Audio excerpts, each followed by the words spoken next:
আমরা কিন্তু হারিনি। আমাদের 100 সিট জোর করে লুট করা হয়েছে। এবং আমি সরি টু সে, দিল্লি থেকে কায়দা করে প্রেসকে ফার্স্ট রাউন্ড কাউন্টিং হওয়ার সাথে সাথে রটিয়ে দিয়েছে।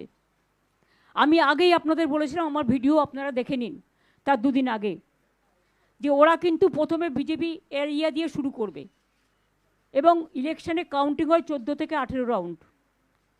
প্রথম 2-3টে রাউন্ড ওরা কিন্তু কাউন্টিং করবে প্ল্যান করে বিজেপি ওখান থেকে, যাতে ছেলেপেলেদের মরাল ভেঙে যায় আর বিজেপি গুন্ডামি করতে সাহস পায়।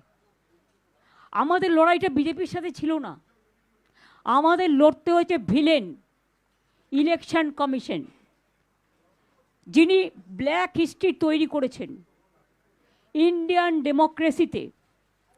আমরা যখন প্রথম জিতেছিলাম আমি বলেছিলাম কারো ওপর যেন কোনো অত্যাচার না হয়, বদল চাই, বদলা নয়। আমরা কিন্তু সিপিএমের একটা পার্টি অফিসে হাত দিইনি, আমরা কোনো অত্যাচার করিনি। আমি রবীন্দ্রসঙ্গীত আর নজরুল গীতি গাইতে দিয়েছিলাম। আর 3 দিন ধরে বিজেপি যে অত্যাচার করছে, সিআরপিএফ এটা জওয়ান্স বাহিনী না গুণ বাহিনী? আমি আমার নিজের কনস্টিটিউয়েন্সিতে দেখেছি, আমার অভিজ্ঞতা 100 জনকে মেরে তাড়িয়েছে যারা জিতছিল। কেন, কিসের জন্য? আমরা তো হারিয়ে নিয়ে যাব।